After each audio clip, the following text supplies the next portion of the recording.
vezes vai dar umas travadas aqui. Mas o reino de Deus avançava poderosamente em Kiev. E na Eurásia como um todo, nós tínhamos sonhos para a Eurásia, sonhos que continuam vivos. Mas um belo dia, como todos acompanham aqui nas notícias, a Rússia decidiu invadir a Ucrânia. E a morte nos cercou de todos os lados, o medo. E contra todas as expectativas, a Ucrânia começou uma resistência nunca antes vista. E pessoas normais, civis, começaram a pegar metralhadoras. O governo distribuiu metralhadoras para milhares de pessoas. Donas de casas começaram a fazer coquetel molotov na cozinha e entregar na rua para civis que queriam lutar na guerra. E a gente, lá em Kiev, vivendo como discípulos e vendo essas coisas acontecendo ao nosso redor. E mais uma vez, o mundo ouvia o grito: independência ou morte. E todos lá, todo o país se juntando para lutar até a morte por independência. E esse é o nosso título hoje: independência ou morte. Vocês estão comigo? Comigo? Nosso primeiro ponto, eu vou chamar ele de contraponto, porque ele não é sobre independência, mas ele é sobre estar em dependência de Deus. Vamos lá, primeiro contraponto é independência de Deus. Vamos abrir nossas Bíblias em Neemias 2, do 1 ao 5. Neemias 2, do 1 ao 5. Vamos ver aqui um pouquinho da história de Neemias, que é uma história que me encoraja muito, irmãos, me encorajou muito nesses últimos dias, nesses dias muito interessantes que passamos. Vamos ver Neemias 2, do 1 ao 5. No mês de Nisan, do 20º ano do rei Artaxerxes, na hora de servir-lhe o vinho, levei-o ao rei. Nunca antes eu tinha estado triste na presença dele. Por isso o rei me perguntou: por que o seu rosto parece tão triste se você não está doente? Essa tristeza só pode ser do coração. Com muito medo eu disse ao rei: que o rei viva para sempre. Como não estaria triste o meu rosto se a cidade em que estão sepultados os meus pais está em ruínas e as suas portas foram destruídas pelo fogo? O rei me disse: o que gostaria de pedir? Então orei a Deus dos céus e respondi ao rei: se for do agrado do rei, e se o seu servo puder contar com a sua benevolência, que ele me deixe ir à cidade onde estão os meus pais enterrados, em Judá, para que eu possa reconstruí-la. Então nós vemos aqui, irmãos, que Neemias ele tinha um sonho. Ele tinha um sonho de reconstruir Jerusalém, a capital de Judá. E ele era copeiro do rei. Então ele estava num lugar muito confortável. Ele vivia no palácio. E a vida dele estava tranquila, mas ele tinha um sonho: ir reconstruir a cidade de Jerusalém, que representava o reino de Deus. E é muito interessante ver que Neemias ele entendia que ele não era independente. Ele entendia que ele dependia de Deus, em primeiro lugar, porque nós vemos aqui, quando ele foi responder o rei, ele ora antes de responder o rei. E, em segundo lugar, ele entende que ele depende do rei também. Então, ele fala com muito respeito. Ele diz: com muito medo eu disse ao rei, que o rei viva para sempre. E aí ele fala, e aí depois ele fala: se for do agrado do rei. Então, você vê como que ele está com medo do rei. Ele está pisando em ovos ali com as palavras dele, que o rei, se ele estiver num dia estressado, ele pode matar Neemias a qualquer momento. É o rei Putin, né? Ou eu digo, Artaxerxes. Mas a gente entende que essa coisa de independência que a gente ouve muito no mundo, não existe. Não existe independência. O único ser independente realmente é Deus. Somente Deus não depende de nada. Somente Deus existiu e vai continuar existindo, não importa o que aconteça. Mas nós dependemos de dinheiro, nós dependemos de comida, nós dependemos de afeto, nós dependemos do nosso meio social, nós dependemos de muitas coisas. Mas a questão é, do que você depende em primeiro lugar? O que vem em primeiro lugar na sua vida? Você depende de Deus ou você depende da aprovação dos seus amigos? Ou você depende da aprovação da sua família? Ou você depende da sua carreira, de arrumar um namorado ou uma namorada? O que vem em primeiro lugar na sua vida? Você ora como Neemias orou para Deus antes de qualquer decisão? Eu comecei a pensar sobre isso lá em Kiev, nesses dias, porque a guerra me ensinou uma coisa muito importante. Eu aprendi uma lição, eu e minha maravilhosa esposa, uma lição muito valiosa. Que quando nós estamos em paz, nós temos a ilusão de que a gente nunca vai morrer. A gente tem a ilusão de que tudo vai... eu vou ter tempo para buscar Deus depois. Agora eu vou focar no meu trabalho aqui, eu vou focar no meu relacionamento. Depois eu vou ter tempo para Deus. E a gente foi mimado, né? O mundo evoluiu de tal forma que as pessoas esquecem da morte. E elas começam a focar nos seus desejos egoístas, no trabalho, estudo, relacionamento e nas expectativas que elas têm de vida. Mas é incrível, irmãos, o que acontece quando as expectativas de vida das pessoas são destruídas do dia para a noite. É como a gente fala aqui no Brasil, né? Não tem ateu quando o avião começa a cair. Ou minha preferida, não tem ateu quando a barata começa a voar. É nessa hora que a gente vê o que realmente importa. E é incrível o que a gente viu lá. Quando, do dia para a noite, não existia mais universidade, não existia mais trabalho. O país simplesmente fechou. E as pessoas, os estudantes lá, por exemplo, as pessoas que estavam estudando na universidade com sonhos, que falaram, eu quero ser um engenheiro, eu quero ser um doutor aqui, já estava no 4º ano da faculdade. Simplesmente a faculdade não existe mais no outro dia. O trabalho, os sonhos, e as pessoas que só falam a língua do país, lá, as pessoas que falam ucraniano ou russo, eles não têm outro país para ir. Eles têm que começar do zero, começar uma língua do zero. Todas as expectativas da vida da pessoa são destruídas, do dia para a noite. E a gente pensa, nossa, que terrível isso. Gustavo, você não vai dar uma boa notícia para a gente, no meio dessa guerra toda? Mas é aí que vem. Nesse momento, as pessoas começaram a estar mais abertas do que nunca para estudar a Bíblia. Nesse momento, pessoas que haviam caído da fé começaram a voltar a participar dos cultos. Nesse momento, pessoas que estavam fracas espiritualmente se tornaram fortalezas da fé. Olha o que a guerra faz. Porque a única coisa que existe na mente das pessoas é, e se eu não estiver vivo amanhã? E quando as pessoas começam a pensar isso, tudo muda. Tudo muda. Elas esquecem dos seus desejos egoístas e elas pensam, meu Deus, eu acho que é melhor eu estudar a Bíblia. E a gente viu pessoas que a gente estudou a Bíblia, que decidiram parar de estudar a Bíblia, começando a mandar mensagem para a gente, toda hora. Onde vocês estão? Está tendo culto? O que vocês estão fazendo? As pessoas, elas acordaram. E isso foi incrível, a gente perceber isso, porque por que a gente não se pergunta, por que a gente não faz essa autorreflexão quando nós não estamos em guerra? Quando está tudo em paz? Porque eu sou brasileiro, a gente não sabe o que é guerra. A primeira bomba que explodiu lá, eu falei, pessoal, deu, né? Vamos entregar aqui o país e tal. Não tem, brasileiro não sabe o que é guerra. E por que eu nunca me perguntei isso aqui? Por que eu nunca me perguntei, nossa, mas e se eu não estiver vivo amanhã? Porque as pessoas começam a focar naquilo que realmente importa. Então, a minha pergunta hoje é, você está focando no que realmente importa? Porque se tudo acabar amanhã, como que está o seu relacionamento com Deus? Como que está o seu relacionamento com Deus? Porque é isso que importa no final do dia. Vamos continuar a história de Neemias, em Neemias 2, do 6 ao 9. E esse é o nosso segundo contraponto para a morte do meu eu. Então, entre independência ou morte, lembre, independência de Deus para a morte do meu eu. Vamos lá, em Neemias 2, 6 ao 9. Então o rei, estando presente a rainha, sentada ao seu lado, perguntou-me, quanto tempo levará a viagem? Quando você voltará? Marquei um prazo com o rei, e ele concordou que eu fosse. A seguir acrescentei, se for do agrado do rei, eu poderia levar cartas aos governadores do Trans-Eufrates, para que me deixem passar até eu chegar em Judá.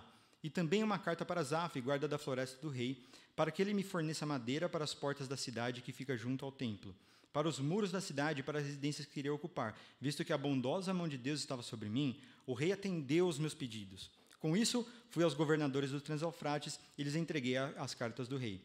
Acompanhou-me uma escolta de oficiais do exército e de cavaleiros que o rei enviou comigo. Então, olha, aqui a gente vê que porque Neemias entendia que ele era dependente de Deus em primeiro lugar e dependente do rei, isso permitiu que ele tivesse salvo-conduto, que ele conseguisse passar por todas essas regiões extremamente perigosas sem que nada acontecesse a ele. E quando eu leio isso, eu lembro do nosso último dia em Kiev. porque foi uma experiência que eu nunca vou esquecer na minha vida. Porque nós decidimos ficar lá em Kiev, eu e a Ana, quando nós decidimos, nós vamos para Kiev ajudar a igreja. E nós decidimos, nós vamos ficar aqui até o último momento. E todo mundo, nossa, mas a guerra, eles estão ameaçando a guerra, a gente vai ficar aqui até o último discípulo.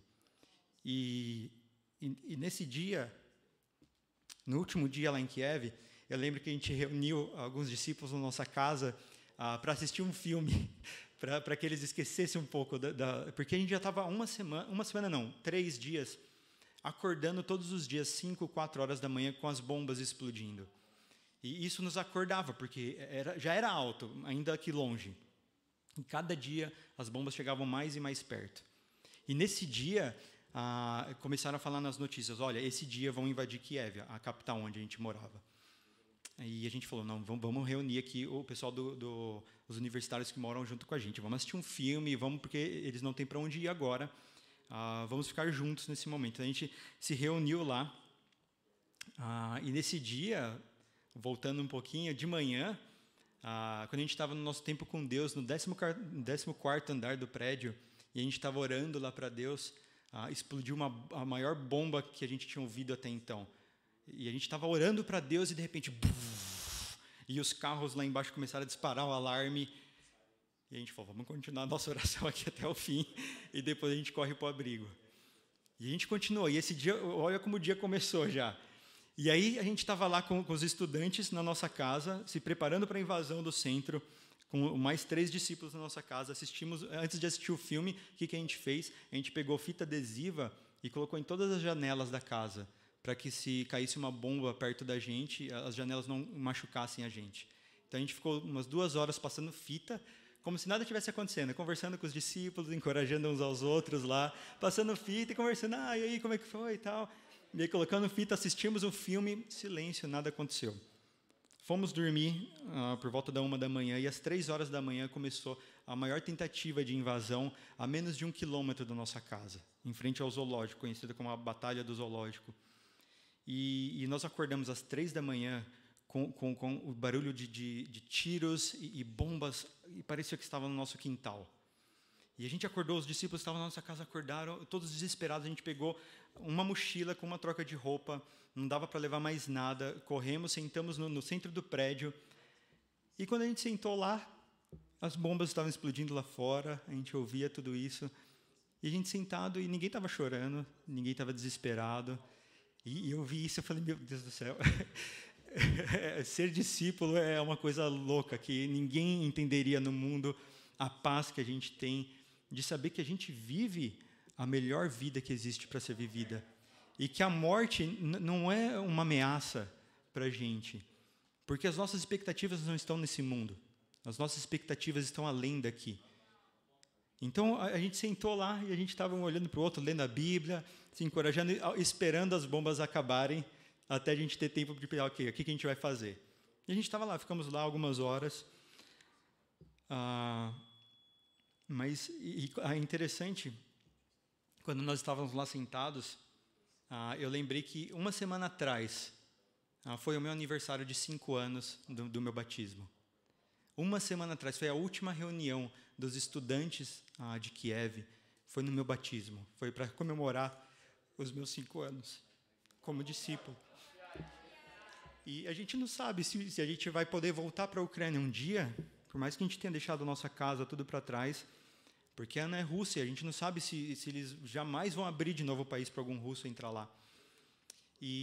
Mas uma coisa que enche meu coração de gratidão é estar naquele momento com a minha família espiritual, com os discípulos lá, e a única coisa que eu pensava era obrigado, Deus, pelos 5 melhores anos da minha vida.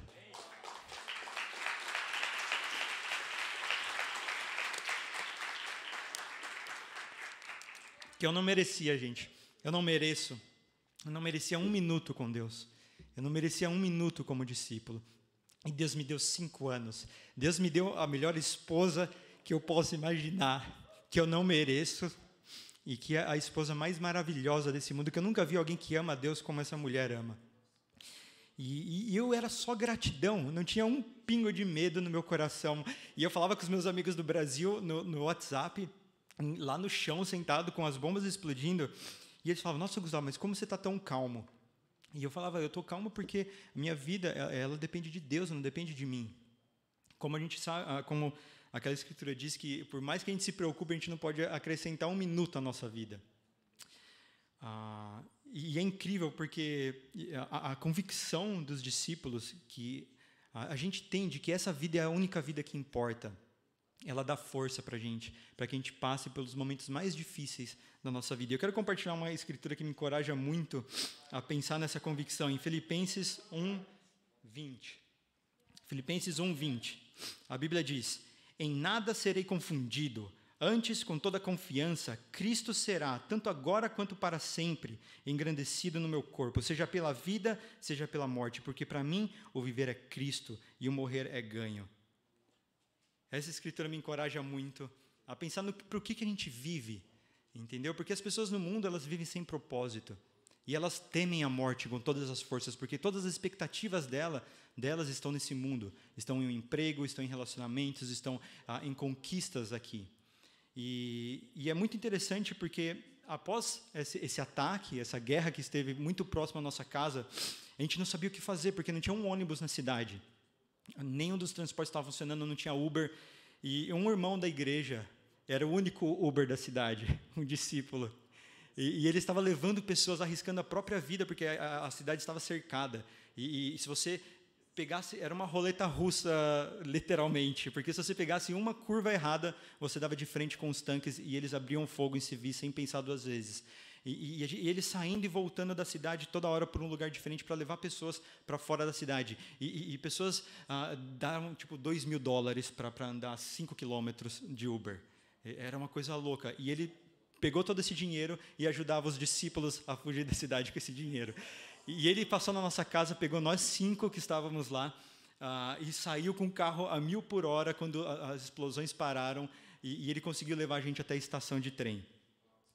Na estação de trem, a gente espera por 2 horas, milhares de pessoas, gente. Aquele mar de pessoas tentando evacuar a cidade. E a gente esperando 2 horas, e aí o trem chega. Quando o trem chega, eu juro, eram 2 vagões. Isso era o trem de evacuação para milhares de pessoas. 2 vagões. E eu falei, meu Deus do céu. Era o último trem do dia, detalhe. Eu falei, meu Deus, eu não sei o que eu vou fazer. E a gente foi o último a chegar na estação. Até agora eu não sei como a gente entrou naquele trem. A gente parou no meio da multidão e foi como se um corredor abrisse para a gente. E a gente entrou no trem. Quando a gente entrou no trem, a porta fechou. Meia hora depois que a gente saiu do trem, houve um ataque na estação de trem, de onde a gente deixou. Então, Deus guarda, gente, os discípulos. Deus ama os discípulos como... eu não tenho palavras para explicar o quanto Deus nos amou e nos guardou, e nós não merecemos nada disso. E depois disso, horas e horas de viagem, centenas de quilômetros de viagem para fugir da Ucrânia. Passamos pela Moldávia, depois fomos para a Romênia, depois fomos para a Turquia.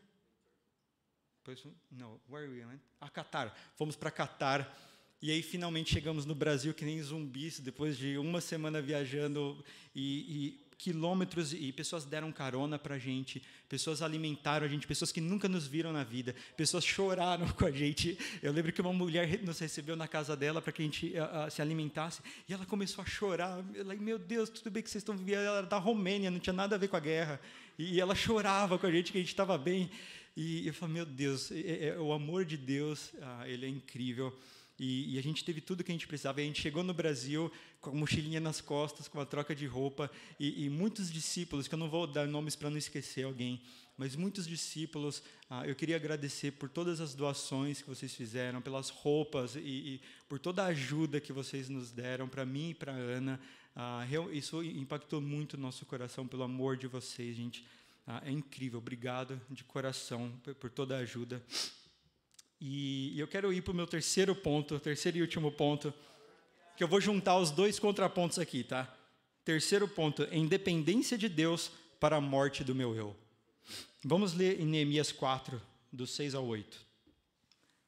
A Bíblia diz, nesse meio tempo, fomos reconstruindo o muro, até que em toda a sua extensão chegamos à metade da sua altura, pois o povo estava totalmente dedicado ao trabalho. Quando, porém, Sambalate e Tobias, os árabes, os amonitas e os homens de Asdote souberam que os reparos do muro de Jerusalém tinham avançado e que as brechas estavam sendo fechadas, ficaram furiosos. Todos juntos planejaram atacar Jerusalém e causar confusão. Agora vamos do 21 ao 23. Dessa maneira, prosseguimos o trabalho, com metade dos homens empunhando espada desde o raiar da alvorada até o cair da tarde.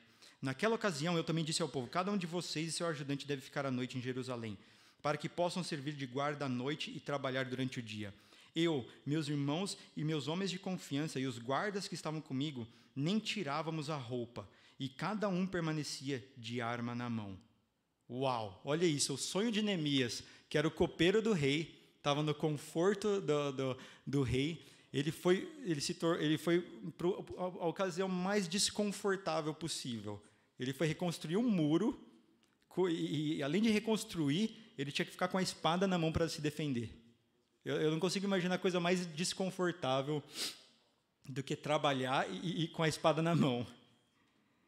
E é incrível, porque isso me inspira demais, quando a gente sonha para Deus, para que o nosso sonho não seja um sonho de conforto, mas que seja um sonho de construir o reino de Deus. Então, quando eu vejo o sonho de Neemias, eu falo, meu, mas ele podia sonhar com tanta coisa. Ele podia sonhar com uma casa, ele podia sonhar com uma igreja lá na capital da Pérsia, ele podia sonhar com muita coisa, mas ele sonhou em construir o reino de Deus. Então, eu me pergunto isso. Eu me pergunto, o meu sonho para Deus. O meu sonho para Deus é igual ao sonho de qualquer outra pessoa na rua. O meu sonho não é errado a gente sonhar com um carro, não é errado a gente sonhar com uma casa, com um trabalho, com a nossa carreira, mas qual é o sonho que você tem para Deus? Qual é o sonho que você tem para fazer a diferença nesse mundo? O meu sonho para Deus, e o sonho da minha esposa, é reconstruir o reino de Deus na Eurásia.